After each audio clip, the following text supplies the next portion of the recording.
Hi, this is Pastor Wanda Anderson, along with my husband, Pastor Benjamin Anderson, and we are with Solid Rock Christian Center in Colorado Springs, Colorado. And we are on the Voice of Leadership podcast with Dr. Karen Wilson Starks. Thank you for inviting us, Dr. Karen, and we really look forward to you listening to this segment. If you are interested in community work, in improving your community, and in partnering with other organizations and entities to do the kingdom work of rebuilding community, then this is the session that you need to listen to. Thanks for listening in. Today, I'm delighted to be back with Pastors Ben and Wanda Anderson, co-pastors of Solid Rock Christian Center, to learn more about how they do ministry at Solid Rock. I believe their approach is an innovative response to the needs of people in the modern world. Last time, we talked about the role of the Black church, past and present.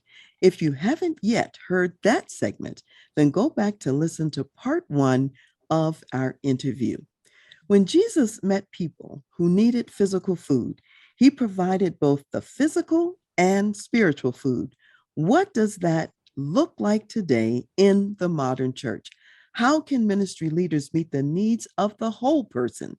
Today, we share and celebrate some examples from the Andersons. Let me again share their background with you.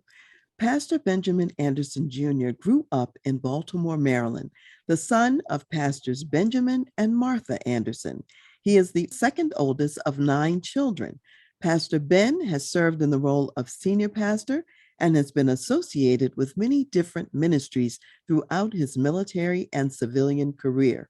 A Vietnam veteran, Pastor Ben retired from the military with a distinguished career and also has a very successful career in corporate America. Pastor Wanda G. Anderson is a native New Yorker who settled in Colorado Springs 25 years ago. In 2016, Pastor Wanda came to the Navigators, where she now serves as the Vice President of Corporate Affairs and Risk Management. She received her Juris Doctor degree from Regent University School of Law in Virginia Beach, Virginia, and her Bachelor of Arts in Mass Media from Hampton University. For the last 15 years, Pastor Wanda has served as co-pastor with her husband, Pastor Ben, who is the senior pastor of Solid Rock Christian Center. Over the last 15 years, while serving as senior pastor of Solid Rock Christian Center, Pastor Ben also founded 2 nonprofits for which he served or serves as executive director. First, Colorado Springs Music and Arts Center that provided free after-school music lessons to youth in Southeast Colorado Springs, and also Solid Rock Community Development Corporation, a multi-million-dollar nonprofit organization designed to bring people and resources together to invest in and revitalize the Southeast Colorado Springs community. Pastor Ben is leading efforts to restore Southeast Colorado Springs through building affordable housing, developing small businesses, and educating residents on how to increase personal wealth by owning property. Pastor Ben serves on the board of COS I Love You. He is one of the founding members of the City Serve movement that started in 2015 with 4 churches and 35 volunteers, and now has over 50 churches and approximately 3,000 volunteers serving the city of Colorado Springs. Noted for his community service, his collaboration with other agencies, and for his leadership in projects that address marginalized communities in Colorado Springs, Pastor Ben has recently been featured in the Colorado Springs Business Journal and on local news channels both in Colorado Springs and in Denver. Pastor Wanda brings over 30 years of multi-jurisdictional nonprofit governance, risk management, and compliance experience with bar licenses in New York, New Jersey, and Colorado. She describes herself as a justice midwife who enjoys writing poetry, motivational speaking, and providing women with educational and spiritual resources across generational lines, leading to personal and professional development. The Andersons have 4 daughters, Marcy, Alexis, Ashley, and Deborah, and 10 grandchildren. Pastor Ben enjoys riding his Harley and has ridden cross country 4 times, Canada 3 times, and once to Alaska. He is also an avid sports fan, and he enthusiastically says, "Go Ravens." Pastor Wanda's first book of poetry will be released in 2023. Pastor Ben and Pastor Wanda, welcome back to the Voice of Leadership and to Dr. Karen Speaks Leadership. Yay! Thank you. You are so welcome. It is a delight to have you joining with me again today. I'm just thrilled, Dr. Karen, that you have us back again, and looking forward to this subject matter today that I think will be very, very helpful to many across the country. Fantastic. I think it will be helpful to them as well. So I'm looking forward to what we have to talk about today. So let me start off by just mentioning that you came into Solid Rock Christian Center, a church that was already in existence. However, they were in kind of a slump and maybe a difficult place at the time when you joined as the pastors of that church. Tell us a little bit about what was your vision and your calling for this specific ministry. Well, thank you, Dr. Karen. When we first came to Solid Rock Christian Center, it did require some quickening because it just needed new vision and new leadership. So thank the Lord for that. We were always community activists. I've always been a community person. I give my mother credit for that, who was a community activist in Baltimore. So that mantle fell on me as well. And I know Pastor Wanda and her parents were also community minded and leading different community events in their home. And so we had that pedigree already. And I think coming to the church, it just required a new vision. And our vision was, how do we grow the church through serving our community and not necessarily worry about how many people we're going to have in the pews? Okay, so your vision was really serving the community and a bit of that community activism lens when you first came. And you said the Yes. church needed some revitalization. Yes. We were in a school for 7 years. And I don't know how many churches would stay in Egypt for 7 years, but God had us there. And through that relationship that we had with the school district, that kind of kickstarted us in terms of community. We collaborated with the school district and served 2 schools by providing whatever that school needed, whatever those parents needed. We were the church and we provided it. It was because they had uniforms at the time. So we provided them any child that didn't have a uniform, we purchased it for them. We provided belts because belts was a requirement as well. So the church did that. So we served the school district, and that started our collaboration in Colorado Springs. Actually, I love that story because what I'm hearing in it is that you had a vision for community service anyway, as far as the church went, weren't even necessarily thinking that your location in the school would be a place of ministry or service to the school. And yet God opened that door of ministry as well, which you weren't planning on, yet you had an opportunity to step in and to add value. And that's just like God, to do something a little extra. So. Yes, yes. It was an old school, and we renovated the auditorium, put in a brand new audio system, visual system. We left the school, we left it with them. We didn't take anything with us. So today they have a really up-to-date media system that the church provided for them. Oh, that's phenomenal. It reminds me of the Girl Scout motto about leave things better than you found them. That's just what I was going to say. That's been our mission, to always leave people and places in a better state than when you found them. I love that. I think, Pastor Wanda, you're aware of this. I'm not sure if Pastor Ben is aware of it or not. What I'm really about right now in terms of resourcing marketplace ministry leaders, that's those corporate executives who are really working on the front lines of corporations in the United States. It's about living that leadership legacy in just the way you talked about, so that they leave the company and the people better off than when they started and ready to take advantage of the opportunities that are going to occur after that executive leaves. So I'm delighted to know that you also have that as your MO, so to speak, too, in the church context. So I understand that you have a community development corporation, which was birthed out of the church. Describe the differences between the church and the community development corporation, and even talk about what is a CDC, because people may not know.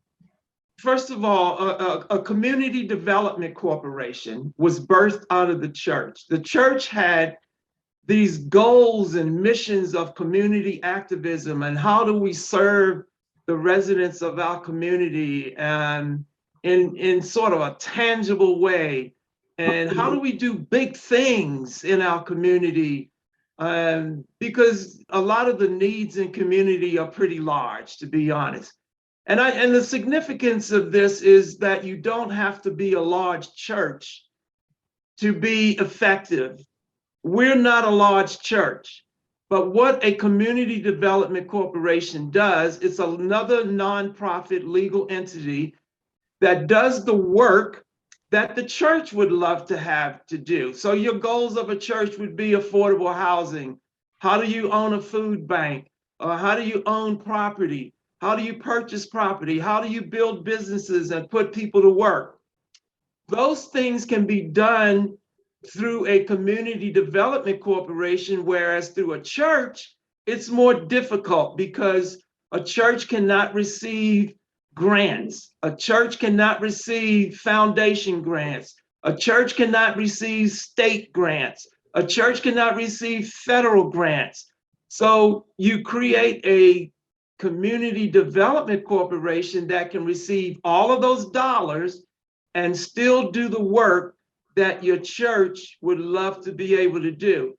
It's just done through a different entity called a community development corporation. That's an innovative thought right there in and of itself. How did you come to that? Well, I must admit, this isn't anything new in America, in the country. Pastor Floyd Flake in Jamaica, Queens, New York, is probably one of the pioneers and architects of a community development corporation. And so I went to his conference where he was teaching pastors about what CDCs can do and how they can be effective in community. I always knew that there had to be a vehicle that we could use legally other than the church. And I came away from that conference knowing that this is what we were going to do as a church. And so we created a community development corporation, and we're able to build affordable housing. We're able to own property. We're able to put people to work. And we're able to do all those things that a church should be doing in a community. And I must say that's kind of what our focus has been as a church. This is my passion. This is what excites me. I'm just excited to talk about it. I must say, Pastor Wanda, with her legal background, has significantly helped us in terms of being an organization. You don't have to have a legal person on your board, but it helps. So we've been able to do some significant things with our Community Development Corporation. I love that, because you're both bringing your gifts together and making it happen. So Pastor Wanda, weigh in on this a little bit and talk a little bit about your legal background, how that came to bear in making this happen, and anything else that you want to share about how the vision of the church has been expanded through the Community Development Corporation. Yes, certainly. So the conference that Pastor Ben mentioned took place in my hometown of Jamaica, Queens, New York. And Pastor Floyd Flake was the senior pastor of Allen AME Church. So there's the AME Church in operation again. And I grew up seeing the church expanding in the neighborhood. I would attend the church on occasion, but I also saw the programs that took place. I saw the veterans housing. I saw job creation. I saw food distribution. I saw park rehabilitations. I saw schools being built. And I didn't realize that it was through a community development corporation. I just thought that it was the church.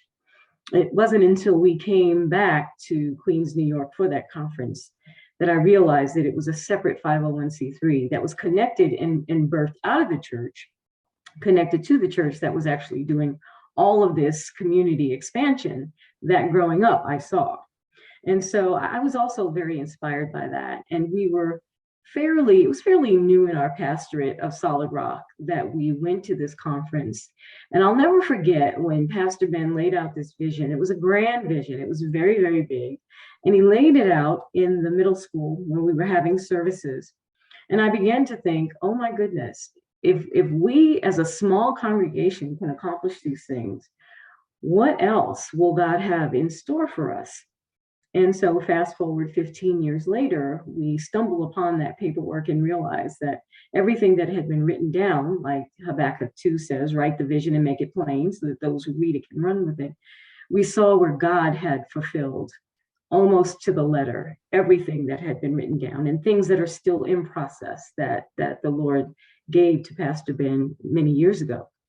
And so I realized that my expertise in law, my background in law, could help facilitate some of the formation of the separate 501c3 in terms of board governance, in terms of just corporate structure, and the things that needed to be done with paperwork, articles of incorporation, bylaws, and just really developing a board.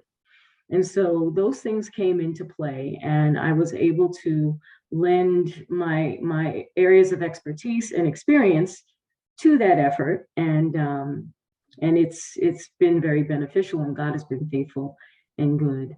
I went to law school at a Christian law school.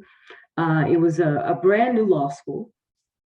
And it was a journey that I didn't realize that God would use to prepare me for life in Colorado Springs and life married to Pastor Benjamin Anderson. And so I was the only African American in my class.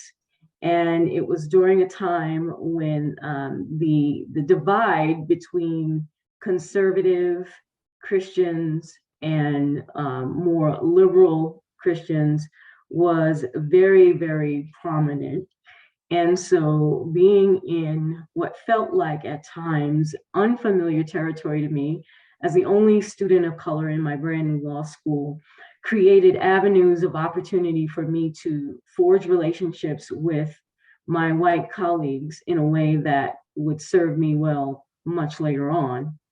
Little did I know that it would become the MO of places where God would put me. And so I ended up from that experience being a pioneer in other corporate settings where they either never had in-house legal counsel or general counsel, or if they had, it had been years before, and certainly none of the organizations had anyone in that role who looked like me.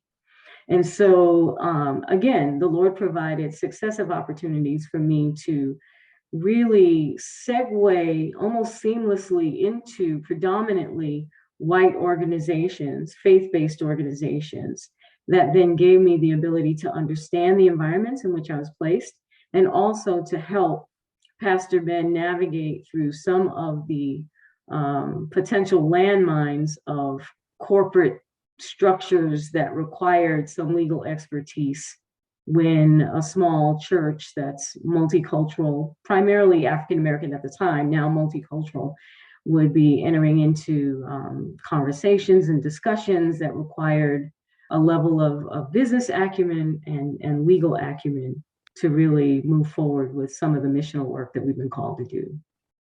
You know, as I'm hearing your story, I'm thinking about Moses being raised in Pharaoh's house, and I'm Mhm. thinking about him, being this prince of Egypt, so to speak, and he's got all the best education and training of the land because of the role that God would have for him later and that huge leadership role for God's purposes.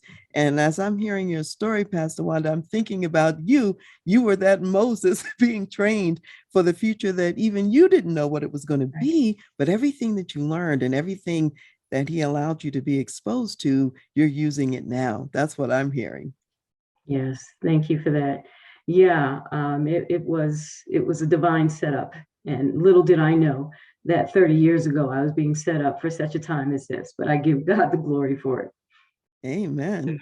You've both talked about the fact that because of the Community Development Corporation, you've been able to purchase properties, you've been able to have jobs available for people. Tell us a little bit about some of the specifics. What kinds of jobs have you been able to create? What kinds of properties have you purchased? And how has that furthered the mission of the church? One of the things that I think is paramount, Dr. Karen, is what do you want to accomplish as a church and a pastor? Is it serving God's people, or is it building a better kingdom of a church?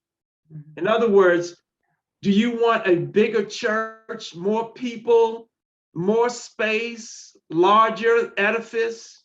If that's what you want, then this kind of work is really not for you, because this work has to do with how do I better the lives of God's people that's outside the walls of the church?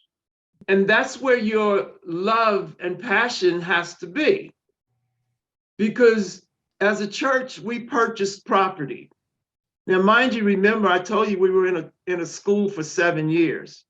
And then we moved to a little space for 3 years. So for 10 years, we saved money. And when the opportunity came to purchase property, we purchased 5 acres of land with a church on it. God story. I don't have the time to go into it. It's a God story. But we like, okay, what do we do with the land? Do we build a bigger church? No, that's not why God gave us this. He didn't do this to build a bigger building, a larger bond. So we just decided as a church, let's serve the community. So we went through different scenarios of what the land could do. And we landed on, let's build housing. We went on this 3-year journey of planning to build affordable housing on 2.5 acres. And so now we're building 80 units of affordable housing, and we ground break next month. So 2.5 years of planning coming into fruition. In a year, we'll be leasing 80 units to our community, which is the best.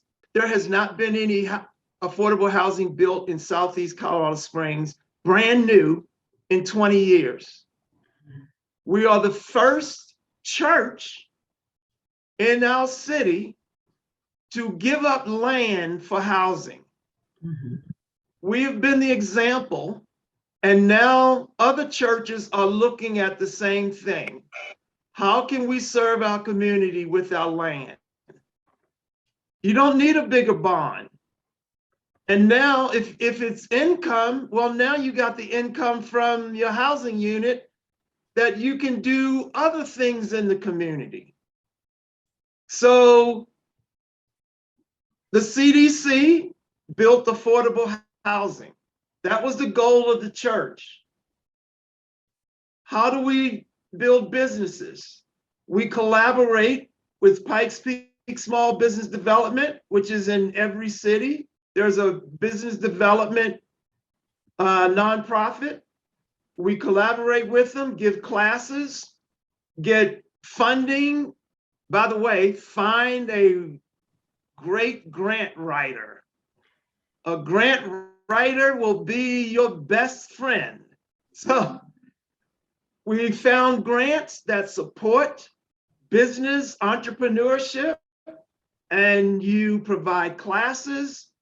After those classes, you find space for them in your community that they can set up their business and build it. So we've done HVAC business, we've done food businesses, restaurants. We have a young lady who's starting a business with different oils and fragrances. And so we've done a lot of different businesses that we teach our community how to own a business, teach them about inventory, budgeting, all the characteristics, parameters that go with owning a small business, and you support them with some financial resources to keep them sustained. The third thing we've done is we've bought property, and I would love to talk about this program called a community investment trust. It's where the community owns the property where they live. So you have commercial property, you have investors that you have come in, you talk to many different investors, say, hey, look, help me buy this property. They purchase the property, they get dividends from it, but then you teach your community about financial literacy, budgeting, investing, how to own versus owing. Then they pay $10 to $100 into that property, and they buy it back from the investors, and now your community owns it. So you can have 100 people own a piece of property and pass it down to their children.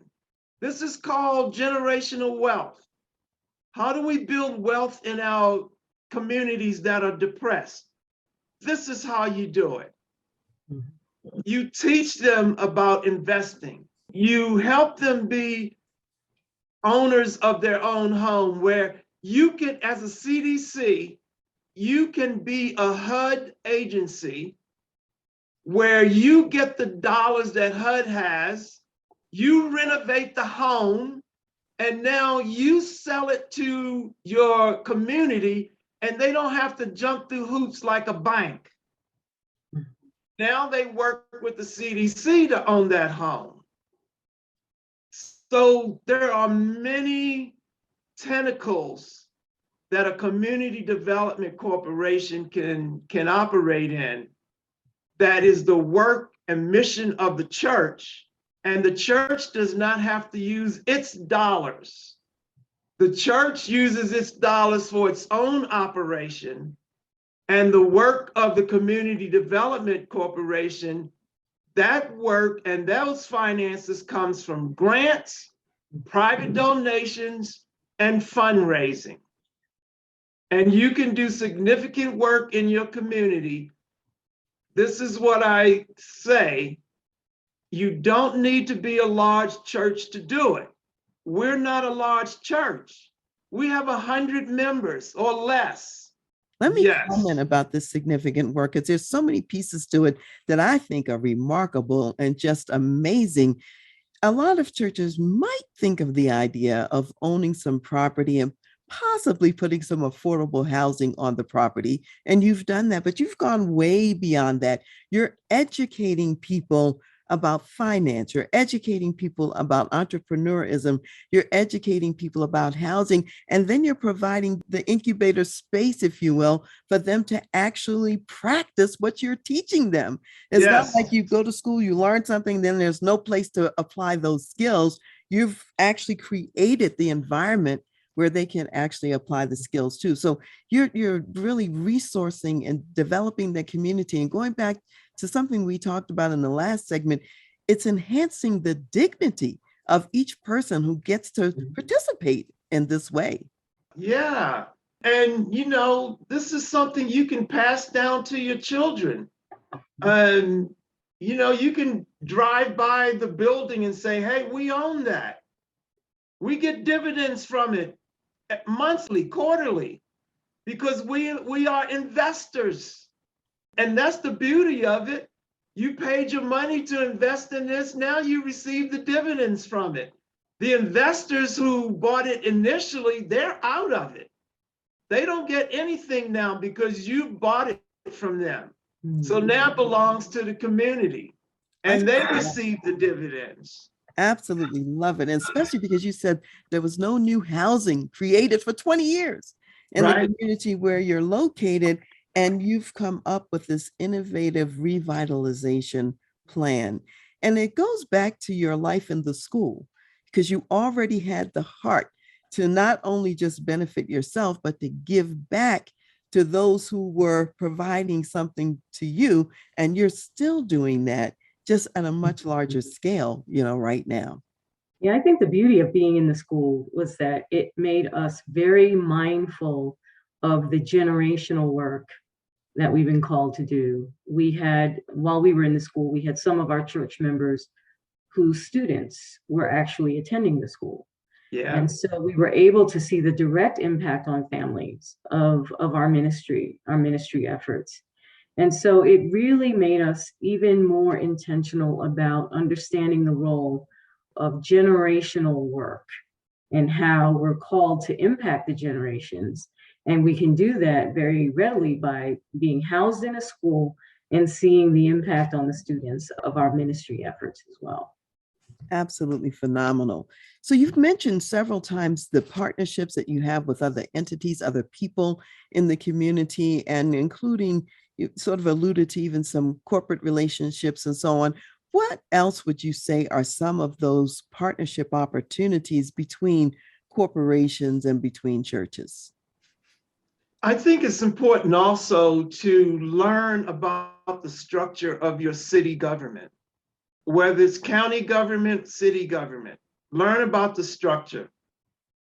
Learn how the dollars flow into your county or into your city or community. Learn about community block grants, dollars that come that you can receive as a CDC to do the work you want to do. So go to some of these meetings and just sit and learn about, or volunteer to be on a board that provides some sort of service to the community that the city offers. So you can learn the operations and learn where those dollars come from. They're yours. Those dollars that come into the city, that come into the county, that come into, they are your dollars. And we have to learn how to access them. And as community leaders, pastors, leaders in the church, those dollars can be yours to help you do the work that you need to be doing. So collaborate with the city. In every city, there is a community development division. It may be called by a different name, but it is designed, the dollars flow through that division that's supposed to come into your community. You can find access to those dollars.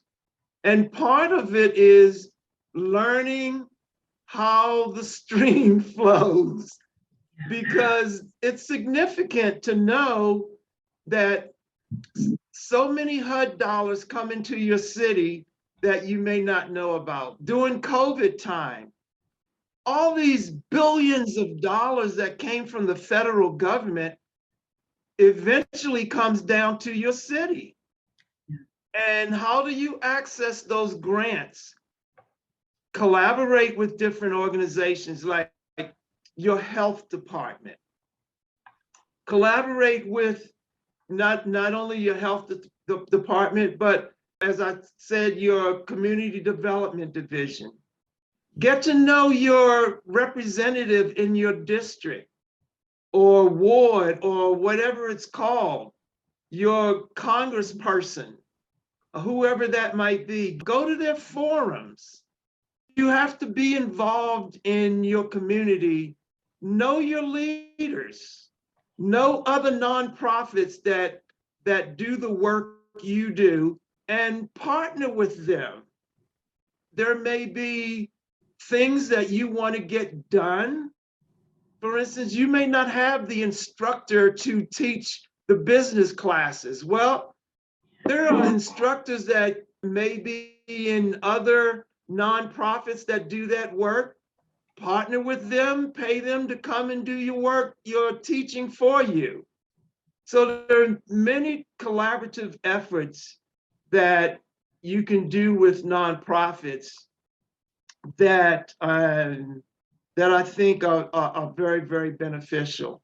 And the more you collaborate, the more you learn about other opportunities that you can get yourself and your organization involved with that can be beneficial to community. So I'm really hearing that it's so important to keep an open mind to learn, to keep an open mind about seeing where the needs are, and being willing to work with other people, because you can't do everything yourself. Right. Whereas together you can do so much more than any one entity could do alone. And so, I mean, it's so powerful what you're talking about. It's almost like when you scatter the seed in the right places of fertile soil, you're going to have a bigger crop than if you try to narrow it down to some small patch and say, oh, this is just only for us. That open-minded willingness to share and collaborate produces more, for everyone, is what I'm hearing. Yeah, I mean, we just opened up a youth center 2 weeks ago, and we opened up the youth center with grant dollars, but it's the mission of the church. The church wants to address youth, and most youth don't want to come to the church. So let's go where they are. And so we opened up a youth center, not with the church's money, but with grant dollars that gives you the money to do what you want to do. This is the beauty of a community development corporation that's a legal nonprofit, that you write a grant for a youth center and somebody says, okay, we'll give you the dollars for 2 years to operate it. So it's a God thing, but it's also your work and passion that you want to be able to serve your community. It's a God thing that also works through the existing structures of the society and the government. Like when I think about Queen Esther and King Ahasuerus's house, there was a government structure, but it was a God thing, that she was there. Again, back to Moses, the same thing. Joseph down in Egypt, they were all working within certain structures. And even the Apostle Paul, being a Roman citizen, there were certain structures related to that. And so it's not either or, it's a both and. Yes. And how God leverages all of that through his people. And you certainly are doing that, in your ministry and your work. Absolutely. Pastor Wanda, what would you like to say about what Pastor Ben's been talking about so far? The whole collaboration with other agencies and organizations is so vital. And it's reminiscent of the apostolic movement in the early church, where you saw a lot of building and enterprise going on, and ministry collaboration and community rebuilding. And so I see that there's a lot of opportunity for us to do that, not only between the CDC and the church and secular organizations, but there are parachurch organizations also that are in the city that can come alongside and be a strategic partner in these kingdom efforts, because that's what this really is. Even though there aren't government monies and public funds available to the church, as Pastor Ben outlined, it is done through the CDC, and it's still kingdom work. It's still work that we're called to do, to repair the breach, to restore paths to dwell in, to ensure that we're looking out for the marginalized and the oppressed, that we're meeting the needs of community. And so that's really been a missional function of Solid Rock, as carried out through Solid Rock in its limited capacity, but then also through the CDC in its expanded capacity, in partnership with other organizations as well, including other churches. Phenomenal. So I'm going to shift gears a little bit. And Pastor Ben, I'm going to ask you to talk about your background in corporate leadership? Because you've had some corporate jobs before you were pastoring this church and in your life. What did you learn in those corporate settings? What kinds of jobs did you have? How are those lessons serving you today? Yeah, I just want to read one scripture that speaks to a CDC. Sure. And it's Isaiah 61:4. It says, they will rebuild the ancient ruins and restore the places long devastated. They will renew the ruined cities that have been devastated for generations and deserted. So that's what the work of a community development corporation does. But, Love that. you know, Dr. Kern, from my days in the war in Vietnam, I was a medic. And so I've always been in spaces of taking care of people. People have always been at the forefront of who I am as a person. So growing up as a kid, watching my mother have a care and share food bank in her house, in our house. So our house fed the neighborhood. My mother would go out and get food, store it in the house. People would come to our house 2 o'clock in the morning, 3 o'clock in the morning, knocking on the door, asking for food. So I grew up like that. And then to retire from the military, be in environments where I was in the medical field as a respiratory therapist. And my work, again, is taking care of people. And then from that, migrating into director of marketing for a Christian publishing company where Wanda and I first met. Once again, it was teaching people how to use biblical resources, teaching the church, learning about the local church, meeting different leaders across the country. Then I was a director of marketing it was Cook Communications at the time. And then I was at a mail house and I was director of marketing at a mail house. So I learned a lot of marketing ideas and that kind of helped me now. But I would probably say that my passion for people has always been in organizations that I've worked in. And I really believe that if you care about God's people, then God will have favor on your life and you will do things in your life that you never imagined you could accomplish because you care about his people. You don't care about, as I say, as a pastor, Pastor Wanda and I have never felt that we needed a bigger church. Now, granted, you always have your ego saying, oh, you need more people. That's always going to be there. But then the Holy Spirit convicts you and go, nope, that's not what I called you to be. That's not who I called you to do. That's not you. Stay in your lane, Pastor Ben, Pastor Wanda, and then you will experience that he's able to do exceedingly abundant above all that you can imagine or think. And when we stay in our lane, God has proven that to us. And as you were talking about that, I was thinking about Gideon and how God was chopping down his little army of men, because God says, I don't need a whole bunch of people to do That's right. because I've got all power anyway.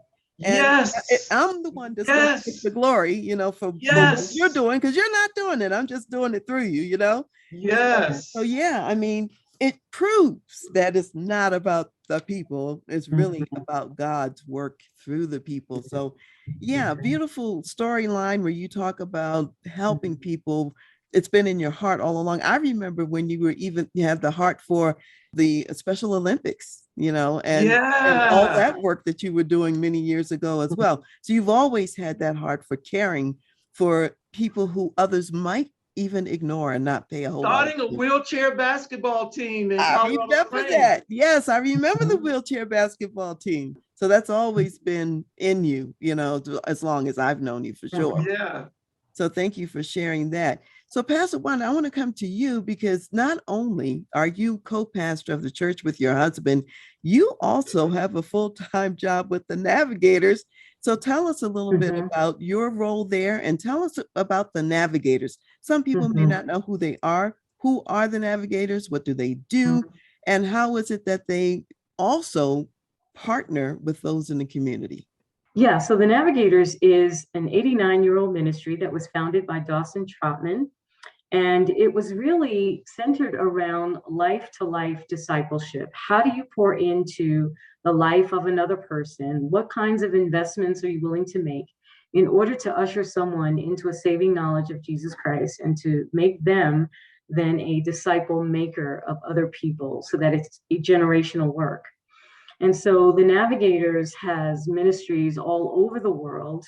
We're in numerous foreign countries, as well as having operations in 20 major cities where we probably have several different ministries within those 20 different cities. And we're on about 300 college campuses with our collegiate ministries. And so the work that the Navigators does is pretty broad and expansive. They have church ministry, they have a neighborhood ministry, they have a workplace ministry, they have collegiate ministries, they have what's called the 20s. So for those who are recent college graduates, there's a ministry to that particular age group. They've got an international student ministry for students who are coming to this country from overseas and they desire to do ministry work either here in the US or going back to their home countries to do ministry. We also have a ministry called Nations Within. And so that ministers to the immigrant populations embedded within urban centers within the country. And there's just, it's a vast, vast ministry. I didn't realize how broad it was until I came to work for the Navigators. They also have businesses. And so they have Eagle Lake Camps, which has campsites all over the United States, as well as a local camp here in Colorado Springs and a residential camp in Colorado as well. And then they've got Nav Press, which is our publishing arm, and that produces numerous resources. And then there's Glen Erie, which is our retreat and conference center, and better known as the Castle over in the wooded area, not far from our headquarters location on the same campus. So it is a very, very broad and expansive ministry. I've been with the Navigators for 6 years, and I serve as the Vice President of Corporate Affairs and Risk Management. And that is technically the in-house legal department, which serves both the traditional legal side in corporate affairs and then the risk management in corporate insurance and safety matters for the organization. And I'm also positioned to be a strategic partner in the operations of the Navigators, as well as furthering the mission of the Navigators. So it's a little bit more than just being general counsel. There's lots of opportunities to really speak into the missional aspect of the organization. And I serve on various committees within the Navigators and have numerous speaking opportunities with the Navigators, as well as training opportunities, mentorship opportunities. I lead the legal department, which is comprised of a paralegal and an office manager and a risk manager and our intellectual property specialist, our contract specialist, immigration specialist, child protection and safety, as well as just the overall risk assessment for the organization. So it's a pretty broad job. I wear a lot of hats, but I've got a great team, and God has blessed me with a wonderful team of workers and skilled experts in their particular areas of expertise. So. And at work, you're also able to wear both hats, just as in the church, you have the legal hat and you also have the pastoral hat, so to speak, in both places, as far as the mission work that you're also doing with the Navigator. So again, God is not wasting anything in terms of your experience and your preparation, which is phenomenal. And so glad to hear about that. Earlier, Pastor Ben, you talked a little bit about your home and how you had the food bank in your house, I want both of you to think about what you actually are bringing from your childhood backgrounds. What did you learn in your formative years that's playing out today as well? I think, one of the things that our CDC does own now is a food bank. So we serve probably 700 to 1,000 families a month. But, Christ even made this statement, you will always have those in need around you. And he also says at the end, you will say, did you feed them? Did you clothe them? Did you visit them in prison? So I think what I've learned, and by the way, we both grew up in church. So church is in our blood from being kids. So we've always had that spiritual nourishment as children growing up. Wanda and my upbringing is not a whole lot of difference in it, to be honest. Both families, and she can speak to this, both families were like the spiritual household, was Coley's household spiritually, looking at New Testament. Paul talked about Coley and Deborah. In the community, we were the spiritual household where people came. Out of that in itself kind of taught me, this example of what it meant to be a light in places that are dark. And it kind of said to me, you're the person that is being called to do this. So accepting who I am as a kid, as a child growing up, and accepting that mantle today.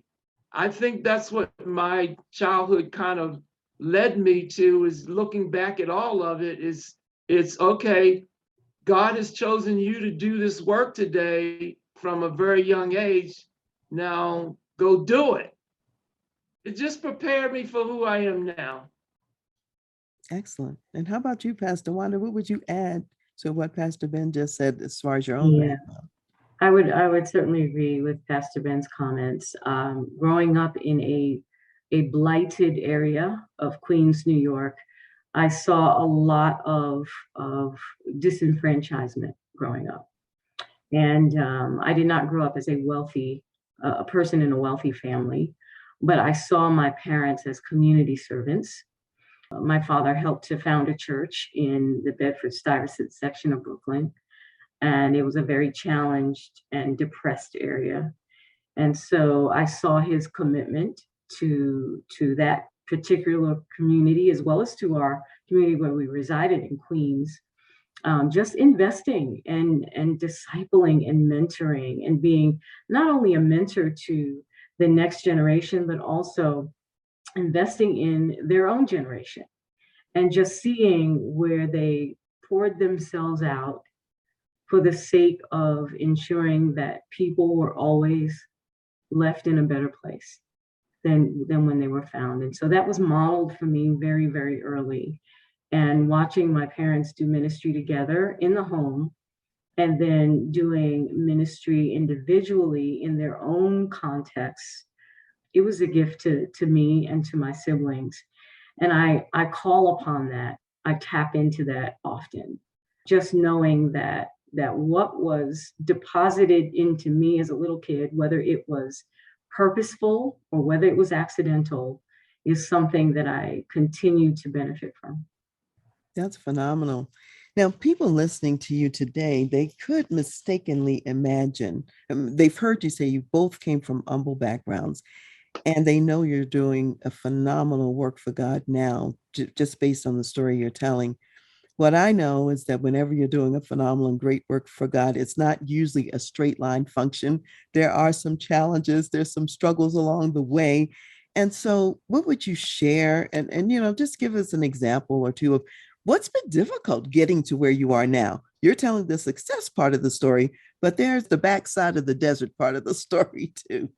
Well, the backside of the desert story was, I saw this, as Pastor Wanda said, I started the CDC in 2007, and it folded. And because I couldn't get it off the ground, I didn't have the capacity, the work, the church, as the church, we were doing stuff, community stuff, but as a CDC was totally different organization. It wasn't until 10 years later that everything went boom, where God opened it up, 2017. And when he opened it up, everything flowed. God opened this up for us and gave us $1 million grant to start it off. You had to persist. Yes. And you had to wait. Yes. And not give up the vision. Yes. That's a lesson in and of itself. Okay. And not give up the vision when others failed to see the vision. And helping people to dream bigger. That's been a challenge, because I think, especially for communities of color, dreaming is not even on the radar. Surviving is, but dreaming is not. That's not a priority. And so being able to convince and to encourage people to dream larger, that's been a real challenge. But yet, in spite of that, the Lord has continued to allow us to forge ahead, even with small numbers of visionary people. Sometimes you only get a visionary or two in an assembly. And yes. About the prophets of God, how they're speaking all kinds of vision from God, and nobody relates to it, and they still have to prophesy what God said, in spite of the opposition and the dull of hearing and everything else. And eventually God brings it to fruition. And then those who couldn't see, it's like, oh, okay, that's what this was about. But they didn't see it, you know, at the time that the visionary saw it. Yeah. We were in a school 7 years, every Sunday, taking down, putting up, taking down, putting up. God just told us to keep persevering. And I don't know if people want to have the patience to wait out for the appointed time. That's the vision is for an appointed time. Yes. Wait on it, for it will surely come to pass. It's going to happen, but are we willing to wait until it happens?